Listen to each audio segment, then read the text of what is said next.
আপনারা ভগবানের বউ দেখেছেন? দেখুন ভগবানের বউ। আপনি কে? আপনি আমি ভগবানের আপনি কি ভগবান? ভগবান হ্যাঁ, আমি ভগবানের বউ। কি নাম? কি ভগবান? হ্যাঁ, আমি ভগবানের বউ। কি নাম? কি আপনার কি নাম? আমি মালতী দেবী। মালতী দেবী। অবশ্যই তো আপনি- শক্তিকান্তারের ওই মাটা আমি মৃত শক্তিটা আমার আমার ভিক্ষা দেবে। তাহলে এই সমস্ত কিছু চলছে আমাদের বাংলাতে।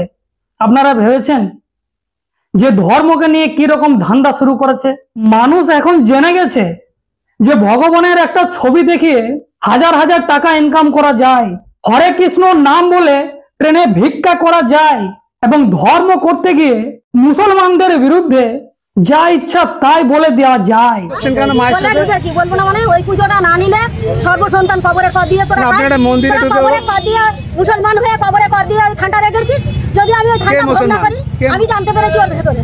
তাই মুসলমান? হ্যাঁ, তারা কি হয়েছে? বলে তো মুসলমান হয়েছে কি ওই হয়েছে? তোর ভেতরে মুসলমান। মুসলমানও তো মানুষ। মুসলমান হিন্দুদের মন্দির নেই। কেন কে নেবে? কে বলেছে মুসলমান? কোরআন শরীফের মানুষ তো, বেদিটা- ওরাও তো কোরআন মানুষ। শরীফের বেদিটা ভোগ মুসলমানরা করা- মানুষ, মুসলমানরা- হিন্দুরা তাহলে গরু মানুষ। মাছ খেয়ে হিন্দুদের মন্দির খাবি তোরা? ওরা মানুষ তো।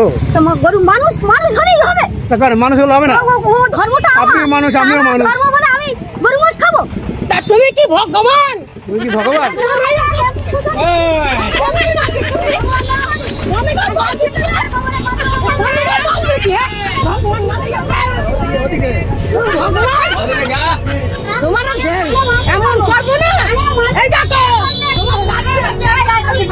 তাহলে এরা কি সত্যিকারের ধর্ম করছে? ভগবানের নাম করে কি ভিক্ষা করাটা উচিত? কি মনে করেন আপনারা? তো সামান্যতম এরা জানে যে ভগবানের নামে 2-4 পয়সা পাওয়া যায়, কিন্তু যারা বড় বড় পদে বসে রয়েছে, যারা আমাদের দেশের মানুষকে মূর্খ বানাচ্ছে, যেমন কিছু কিছু ভণ্ড কীর্তনিয়া আছে, কিছু কিছু বাবাজিরা আছে, কিছু কিছু ঢাবাজিরা আছে, আর তাদের কাছে শিখে এই ধরনের কিছু পাগলামি মানুষ বেরিয়েছে।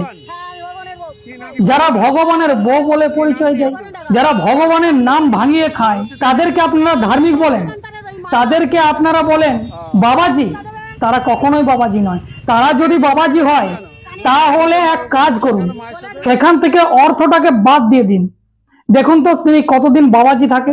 যে কীর্তনিয়ারা রয়েছে আজকে আপনারা বহু টাকা দিয়ে বায়না করেও নিয়ে আসেন, যারা ব্রাহ্মণ পণ্ডিত রয়েছে তাদেরকে দিয়ে পুজো করান, আর সেটাকে আপনারা ধর্ম মনে করেন। সেখান থেকে অর্থ মানে টাকাটাকে বাদ দিয়ে দিন। দেখুন তো তারা কতদিন ভগবানের নাম করছে, তারা বিনা পয়সায় কতদিন কীর্তন করছে, কতদিন এইরকম আখড়া লাগাচ্ছে যেখানে ভগবত গীতা বলে, আরো বিভিন্ন রকম তারা করছে। শুধু অর্থটা বাদ দিয়ে দিন, দেখুন খেলাটি সব ভগবান ঘর ঢুকে যাবে, সব ব্রাহ্মণ পণ্ডিত ঘর ঢুকে যাবে। তার জন্যই তো বলেছিল রাষ্ট্রপিতা জ্যোতিরাও ফুলে, মুচির জুতো সেলাই করা ধর্ম নয়, সেটা ওর ধান্দা।